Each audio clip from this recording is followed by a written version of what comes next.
Hiya folks, here we are at the new Sacred Circle Homestead. Looks like a bunch of logs right now, and that's because it is. We bought this place and it was in pretty sorry shape, and now we got a lot of work to do clearing it up.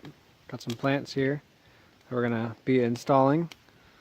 So yeah, we just gotta maybe cut a lot of this stuff up, maybe use a little bit of it for pergolas or posts, or a lot of this is cedar, so it's going to take a long time to rot. It's pretty rot resistant.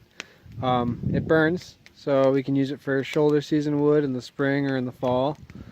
There's a lot of it, so a lot of this land was cedar kind of down this way.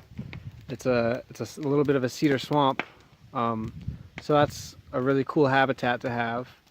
Shakoi's working her butt off. That's what she says, but really she's just making a fire so we can have some coffee. I got a little bit of OSB that we got for free that we'll use to build a shed here around this area somewhere. There's about 12¼ acres here, and this is the main little area. There's the little road right there that you can see. There should go the coffee again. Little road right there that you can see. It's a class 4 road, which in Vermont means it's not maintained by the town, which is great because we want to be left alone. But you guys can still come see us if you want. Here's a cool chair that we found. It's a throne of the woods. So this is where we have decided the house site wants to be, around this little this area right here, this flagged out area, well, roped out area. We're gonna have our cabin that we're gonna plan on building. It's gonna be 16 by 24, and gonna maybe fell some of these trees so we can get some good sun. This is south, so we'll get some good, in the winter we'll get good exposure here for the sun. Passive solar gain, all that jazz.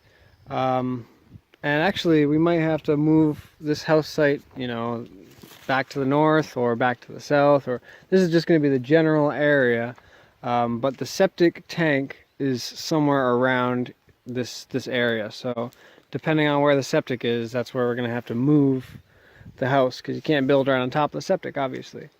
One big bonus of this land is it came with a well and a septic already installed. There's no electricity on the land. It's off grid, so we're going to have to figure out what we're going to do to get the water out of the well, since it's 180 feet deep. But we'll cross that bridge when we come to it, right? Not much else I can show you right now. We haven't really explored too far in. It goes very deep to the south. It's kind of a deep lot, so it's not a big square lot. It's kind of shaped like a really long triangle. So it goes about 1,800 feet that way, back to the south that way. Say hi, Coda. The well is kind of over this way. Let's see if we can go find it without me breaking an ankle on this stuff. We'll venture off into the woods.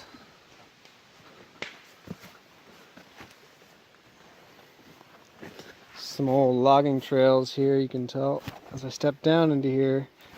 That's where the skidder track was, so there's a big logging trail down that way. Got some sumac here, some maples in here. Let's see if I can remember exactly where this well is. It's a bit of a walk from the house site, which is kind of a bummer, but we'll find a way to get to it. It's pretty close to the property line, which is kind of strange. So here's the property line. You can see some of those flags.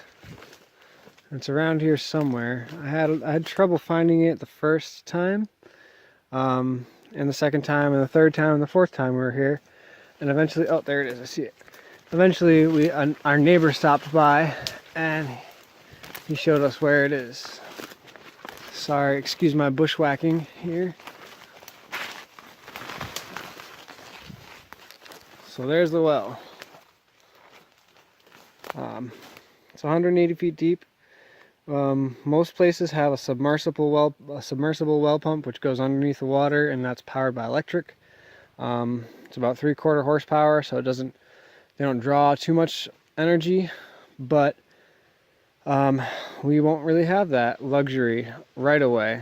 We do have a couple of solar panels that we're going to install, and we're going to get a generator for the build, but we were thinking about installing a hand pump, which are a little bit more expensive, but they're better for off-grid emergencies. Say we run out of gas for a generator, or all of our solar panels break for some reason.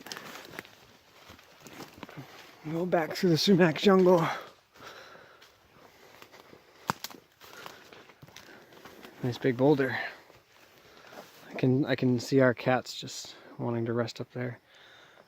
So yeah, this is the new Sacred Circle Homestead. We're located now in the Northeast Kingdom of Vermont. We're not going to move here until next spring. We got to figure out a temporary living situation. I'm probably going to bring a camper in here and maybe put it over here or something. Something temporary while we build. The idea is that the cabin over there is going to be pretty simple. It's going to be a stick frame, 2x6 construction, but hopefully we can get it up and dried in pretty quickly. So we can start living there permanently, and then and I think that's the plan so far. It's a rough plan, but it's our plan. That's what we're sticking to. So, anything to say, Shikoi?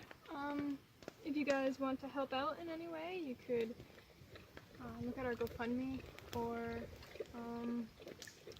subscribe, or look at our Instagram. Yeah, that helps out a lot. Support us by just saying, "Great job, guys! You're not crazy. We're out here doing Spread the word. I mean, we're officially one of those off-grid YouTube channels now. So we want to have you guys be involved and come to our classes and retreats and be able to be a part of what we're doing and be part of nature. And it's a lot of hard work, and we love it. We wouldn't want it any other way. Absolutely. Living a simple life and loving every minute of it. Yeah, so subscribe. Give us a thumbs up, a like, put some comments below, maybe share with your friends and family. Or even come out and chop some wood with us. That would really help. Or if you're in the area and you want some free camp wood, come and get it. Contact us and come and get it, because that'll help us out too. So that's it for today. I'm Michael. I'm Shikoi. And that's Coda. And we are Sacred Circle Homestead. Thanks again, guys. Thanks for watching.